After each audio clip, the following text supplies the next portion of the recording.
अपने आप को कम आंकना खत्म करो।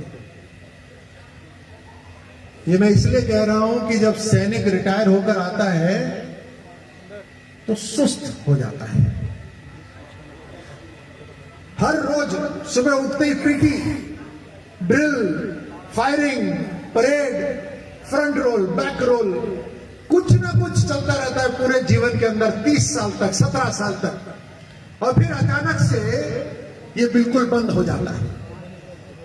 तो आप सभी की पत्नियों से मेरा प्रार्थना है कि आपका फ्रंट रोल जारी रखें। आपको आदत नहीं है बैठने की।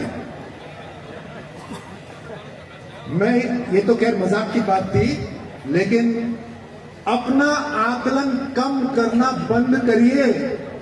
आप वही हो जिसने इतनी मुश्किल इलाके में नौकरी करी है, इतनी गर्मी के अंदर भी ऐसे टेंट के अंदर बैठकर नौकरी करी है।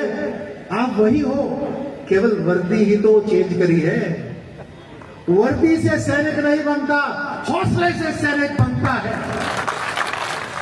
और हौसला है या नहीं आप में? हौसला है या नहीं आप में? तो हौसले से सैनिक बनता है। जहां आप रहते हो वहां पर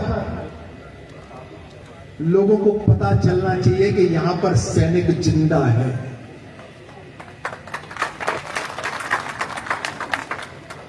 वो कहते हैं ना कि जिंदा हो तो जिंदा होने का सबूत भी दो। तो जहां रहते हो युवाओं को ट्रेनिंग दो।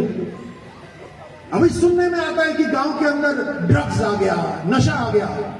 कैसे आ सकता है? अगर वहां पर डीडवाना के अंदर अगर इतने सैनिक रहते हैं तो डीडवाना के अंदर नशा, ड्रग्स आ ही नहीं सकते। यह आपका संकल्प होना चाहिए। जहां रहते हो वहां बात करो, युवाओं को प्रेरित करो। अरे दंड लगाओ उनसे आपके साथ। आप उनको अभी भी हरा दोगे, मुझे यकीन है। बेल्ट टाइट रहनी चाहिए और हौसला बुलंद रहना चाहिए। मैं फिट इसीलिए रहता हूं क्योंकि जैसे यूनुस खान साहब ने बोला ना, मेरी पहचान नेता की नहीं है, मेरी पहचान फौजी की है।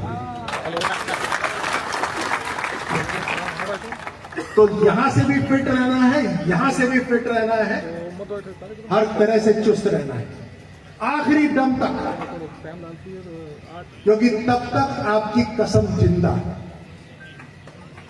बहुत काम है। अभी भारत के ऊपर अलग अलग तरीके से हमले हो रहे हैं।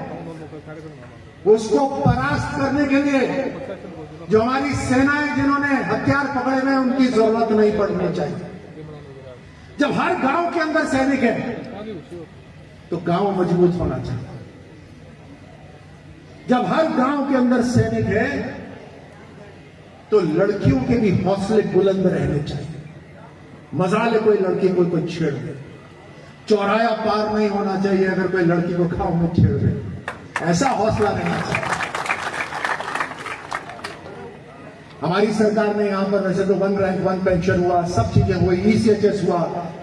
इस बार केंद्र सरकार ने बजट और भी बढ़ा दिया है ईसीएचएस का। आपकी सेवा के अंदर कोई कमी नहीं रहेगी, आपके सम्मान के अंदर कोई कमी नहीं रहेगी। और उसका कारण यही है कि आप आज भी सैनिक हो। राजस्थान सरकार के अंदर भी मेरी जिम्मेदारी है, मेरा संकल्प है, क्योंकि मुझे याद है जब मैं सेना का अधिकारी होता था तो जब पत्र लिखते थे कलेक्टर को कि हमारे सैनिक की जमीन की समस्या है, एसडीएम को पत्र लिखते थे कि हमारे सैनिक की परिवार में मुश्किल हो रही है। मुझे याद है उस समय ऐसा लगता था जैसे पत्र पढ़कर वो कचरे के डस्टबिन में डाल देते हैं। मजाले हमारे रहते हुए कोई भी कलेक्टर या कोई भी एसडीएम आपकी चिट्ठी को अगर कहीं कचरे में डाल दे, मजाले उसके सबसे पहले काम होगा हमारे पूर्व सैनिकों का। और आप में से बहुत से हैं जो मुझसे मिलते हैं। आप दिखते ही, दूर से दिखते ही, सैनिक तो दूर से दिख जाता है ना, दूर से दिखते ही मेरा मन अंदर से खुश हो जाता है कि एक पूर्व सैनिक मिलने आया है।